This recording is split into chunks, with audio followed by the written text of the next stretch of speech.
Hello and welcome back to another episode of Time Out with the Sports Doctor, and I bring you greetings from beautiful San Juan, Puerto Rico. I am here for the National Medical Association National Convention. This is one of the specialty organizations that I spoke about on the last episode, and I have the pleasure of speaking for the orthopedic section on tomorrow, actually. So you'll hear more about that in the upcoming episodes, but for right now, this is the end of the summer. It's been a busy summer. We've done a lot. We've been on the move. I really just wanted to take some time to look back at some previous episodes where we discussed mental health and wellness. So you'll hear from myself as well as some previous guests, just sharing some tidbits on protecting your mental health. Hopefully you're using these last few days. For us, kids are back to school next week, but using these last moments to be able to connect as a family and just to be able to get a breather. So for me, this is kind of the calm before the storm, because once football season starts in late August and practice starts in a couple of weeks, actually next week to be specific, it will be very busy until the end of the season, which is usually about Thanksgiving or early December. So glad to get away for one of these meetings, being able to connect with other colleagues, being able to spend time with my wife. But I hope you enjoy this episode, just looking back at some previous episodes and sharing some tidbits. Enjoy, be blessed. So many times we give up right at that time when, I've been working out. I'm not seeing the weight loss. I've been working out. My body's not transforming. But there's a certain amount of work that you have to get in, and then you start to see large changes, rapid changes. So the most powerful outcomes are usually delayed. And he used the example of the stone cutter hammering on a rock. And you see him hammering on the rock. And if you walk up on strike 101 and you see the rock break, did it really break because of the 101st time he struck the stone, or was it an added accumulation of the first 100 strikes? And we know that, it's the 100 strikes that weaken the rock, so the 101st strike would break the rock. So number two, goals are results you want to achieve. Systems are processes that lead to results. So goals are the results you want to achieve, where systems are the processes that lead to results. So which is more important? Many times we set goals without action steps. I want to earn this amount of money. I want to lift this amount of weight. But you can say that over and over and over again. If you don't have action steps, is it going to happen? So the point he made is, if you ignored your goals and focused on the systems, would you still achieve the goals? Versus if you just focus on the goals without having systems, are you going to achieve that goal? So goals help set the direction, but systems help make progress. So goals help set the direction, but systems help make progress. Goals create either or concept for you. And that can restrict your happiness. So what he means by either or concept. So I say I want to lose 20 pounds. Either I'm going to lose 20 pounds or I'm not going to lose 20 pounds. If I don't lose 20 pounds, then my head's hung low. This diet's not working. My changes aren't working. Or I lose 20 pounds. And then I high five everyone. And what do? I go right back to my old ways. So goals sometimes can restrict you in that manner, whereas if you put systems in place to have a healthier living, and you can lose 20 pounds and continue. So goals help set that direction, but systems help make the progress. And then the purpose of a goal is to win the game, where systems help you stay in the game. So you have to have good systems, whether or not you're a business, whether or not you're just setting personal goals for yourself. You actually have to have systems or action steps to help you stay in the game. So atomic habits are regular practice or routines, the building blocks that combine to lead to remarkable results. So if you have financial freedom, you might not have to worry about a 3 or 4 day vacation. You might be able to afford to take an extra week or two off. So it doesn't always seem like you're just rushing out of town, rushing back in town, and then having to go back to work. And as we know, anytime you take time off, you're going to pay for it when you get back. So kind of the take home point behind all of this is that you want to live a life on purpose, have a purposeful life, have a productive life, but have peace. So you want to discover your true purpose. You want to be productive, but you want to do it in a peaceful manner. So that's really the reason why the focus is so much on getting unbusy. Because if you're just running from one thing to the next, the hurry, worry, and scurry keeps you from having true peace, and it keeps you from being productive. So I know that I have a lot of things that I want to accomplish outside of the field of medicine, from investments, real estate investing, public speaking, this podcast. So if I'm juggling all these things, then I have to get really focused on trying to eliminate some things that are not productive or that are not really adding value to my life, to my family. So if I don't do that, I'm just going to be overwhelmed. And when I'm overwhelmed, I'm not focused, I'm irritated, I'm not productive. My mind is clogged. So clarity, if I don't have clarity, I don't have productivity. So this is one thing that I'm really focused on my life as I take on new things, that I'm starting to eliminate some of the other commitments in my life. So things that will suffer if you do not get unbusy are your relationships with family, friends, relationship with God. One of the things that I notice that when I get really busy, I don't do my devotionals the way I want to. I don't pray the way that I want to, the way that I know I need to stay focused. Also, your recreation. First thing that goes, get really busy, stop working out, stop doing the things that energize me, things that keep me healthy, and then rest. Of course, like you said, if my mind's running all the time, waking up in the middle of the night, going to bed late, and then waking up fatigued, waking up tired. So plugging in those rest days for physical rest, for mental health, for mental rest, as well as physical rest are very important. And then scheduling time to reflect. So in sports, you play a game, but before you go to the next game, what do? You review the game film from the previous game so you can make corrections, so you can be more efficient. So we need to do that same thing in life. We need to review what's going well, what's not going well, so we can make an adjustments. But when you're just going from one task to the next, you don't really have time to do that. Be more concerned about your trajectory than your current location. I thought that was very profound because, many times you can be, let's talk about rankings. If you're ranked number 5 for someone, that's good. For someone, that's bad, because someone was ranked number 1, now they're currently ranked number 5, or someone might have been ranked number 100, now they're ranked number 5. So being ranked number 5, while it might be good, it's more important, where's your trajectory? Are you headed in the right direction? Are you doing the right actions to make you progress instead of regress? So be more concerned about your trajectory than your current location. Your outcome is a lagging measure of your habits. And then the threshold of latent potential. I think that's a very important concept where it says small improvements accumulate and lead to large changes. We kind of talked about the example of, if you improve 1% each day or 1% each month, I believe by the end of the year, I would think the calculation was 37% improvement. However, if you could regress 1%, there's going to be a large regression or failure at the end of the year. Mental fitness was a group that I LLC and during the first pandemic. Once I really was learning more about my history, learning more about things that I was finding the passion in, and really once the ball actually stopped bouncing at that time, once it came to a halt, it made me think okay, what you really like to do. And then I find myself like to be in shape, like to work out, like to help other people out with their bodies, you know what I'm saying, to help them reach to their goal. And then I found myself asking myself, how did you get your body the way it is? How did you become fit?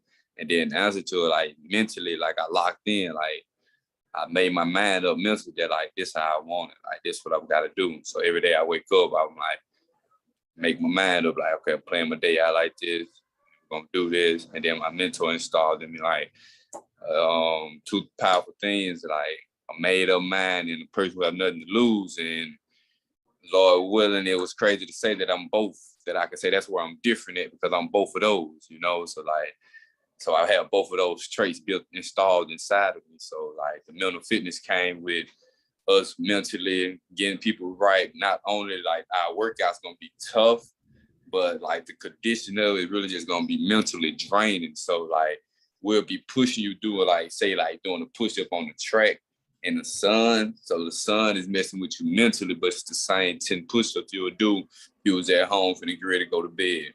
You finna wake up and start your day out, do you like 10 push-ups, the same 10 push-ups. It's just that we added the sun and a hot track.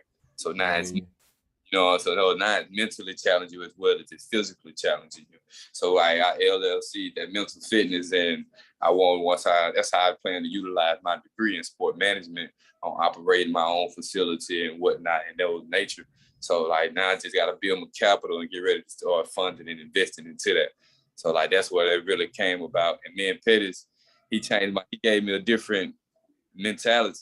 So like grinding with him, going through tough workouts, breaking like just built something, just made me different from the ground up, and like I gained that skill set of listening throughout him under his wing, and that's where I really came from about with my serenity and poverty and mental fitness, so like that's where they're gonna come from, so ready to make that really big, like 24/7 fitness, crunch fitness, LA fitness, like go, like that's the long-term effect of it. But right now I got to focus on that. Like I tell you, can't think of First tomorrow. things first, right?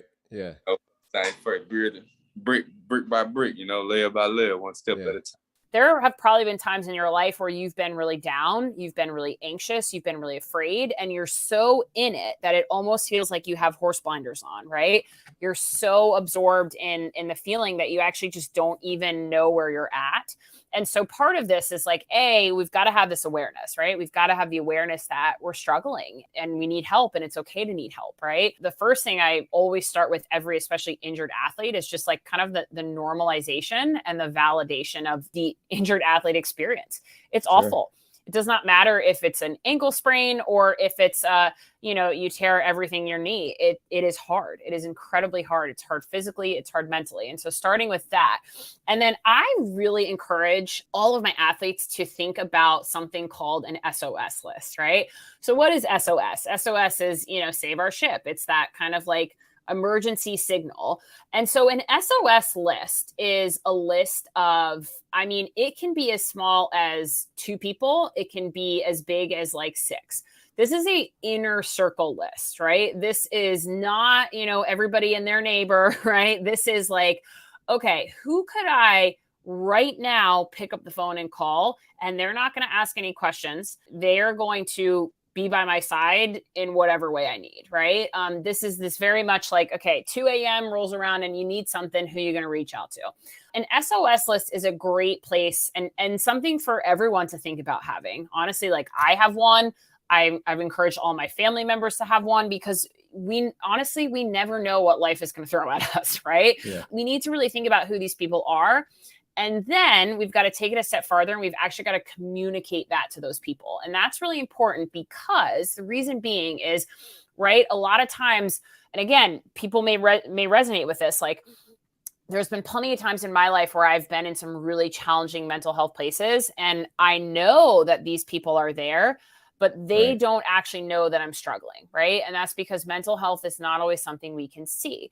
And so we need to remember that the line of communication goes both ways, right?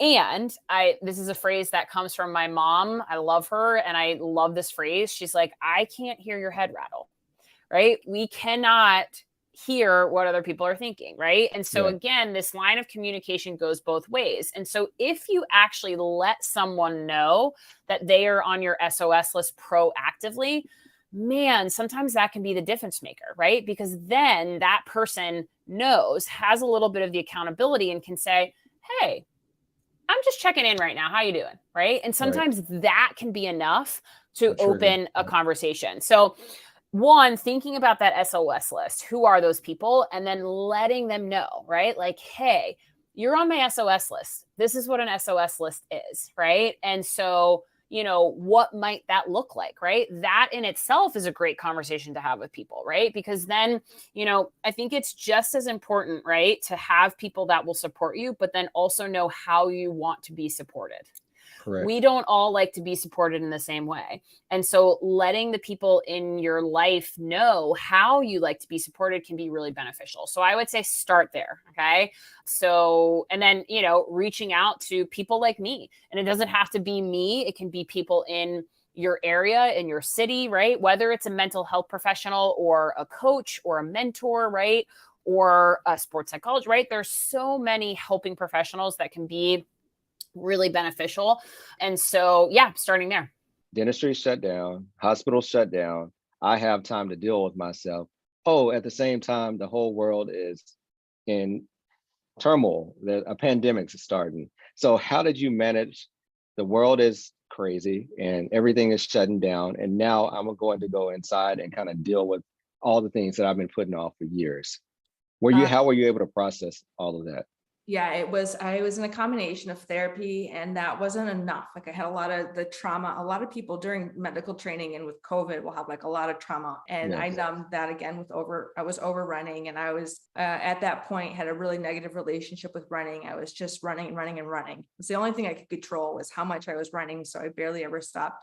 And I was tired, and I was just sick of being sick, because if people have experiences with eating disorders, or even if it's diet and you're just constantly just uncomfortable in your own skin, and using that as a way to control something, it becomes exhausting. And so I thought, I hit a rock bottom with that, and I thought, I'm either going to die or I'm going to make massive changes in my life. And I chose the latter. And I had a condo at the time. I sold it, and I sold most everything in it. This puppy is on this photo that is next to me. It was my saving grace. He's been with me through all these experiences in oral medicine and beyond that. So I just kept him and really focused, okay, what's really important in my life? And being remote helped me to realize that maybe that chaotic setting isn't the best fit for me. With being so sensitive, maybe I need something slower. I was really good at data analysis and numbers. And so I thought research has always been something I've really enjoyed. And I reached out to my oral medicine community. I said, I don't think I'm the best fit for me. I think I need to move on. And they gave my chair, gave me an email from a radiation oncologist. And it was an email of a photo of a tweet. So this is funny because I never would have planned it. I was actually interviewing. So I knew I was about to go into a period of joblessness, not because I was fired, so I wasn't eligible for any support. And so I ended my contract, and I was looking at all sorts of jobs, and none of them were feeling right. I just felt like I was grabbing at something to have an income and to just feel stable, even if it wasn't enough to actually be stable financially. But my former chair from oral medicine gave me that email with the tweet. And I didn't have a Twitter account, but I got one so that I could tweet this person who had tweeted about their interest in adding an earlier career dental specialist to their team. And so I tweeted him right away, and we interviewed, I think it was the next night, and he is currently my boss. So I moved across country. I work in radiation oncology, and it's been a lot better fit. So I didn't mention that throughout my training, in medical school, I found that my niche, I love to be able to hold space for cancer patients.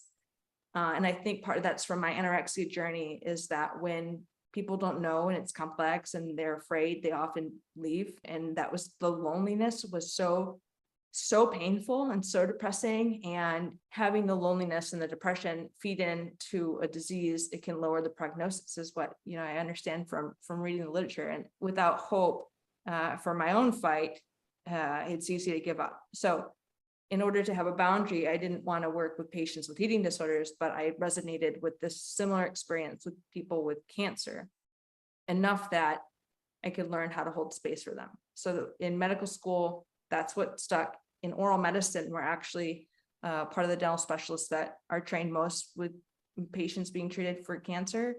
And again, during that residency, that was the niche that really I felt I could add the most value. So then when this opportunity came, I work at a cancer institution, and it just felt like it was really in alignment with what I was seeking without even knowing what was going to be available. With athletes, many times there's, a tough guy mentality, right? So just talk about how mental health is not necessarily being tough or either mental toughness. A lot of people use that term without really understanding what it means, but how being mentally strong is not necessarily being just pushing through all your problems. Right. And I think that's touching on the difference between even mental health and mental performance. So when I first went into a professional sports organization, I immediately had like these guys and women standoffish and like, Mhm. oh, like I don't need you, but it's really nice to meet you. And I know how to get a hold of you if I need you. So my role is education. Like, hey, I'm not here for just when like stuff gets bad, right? I'm not here for a crisis. I want to help you from where you are today get even better. And I think that's where there's that spectrum of mental health to mental performance of now how can we take where you are today if in my mind there's like the green yellow red zone of mental health spectrum of health, and if even if you're in the green zone, how can we still work together to even elevate your performance further? So I think that I see my role primarily as just education when I first get into a team environment. Yeah, I agree. And I think it's very important to normalize mental health education or normalize mental health Mhm. treatment because we're all suffering or we're all dealing with something because Yeah. mental health is a spectrum, right? Between Mhm. normal, which good luck with that, to mental Yeah. illness. But we're all on a journey. And Mhm. the sooner you intervene, similar with me, if you come into me earlier with Right. a pathology, we might be able to do non-surgical treatment. But if you come Mhm. late or present late in the disease process, surgery might be the only answer. So I'm sure Mhm. it's pretty similar in your treatment process as well. Yeah, exactly. And I think that's where we can do a better job in the mental health space, kind of educating on the effects of, being preventative in our approach rather than just being a treatment or crisis intervention. Yeah.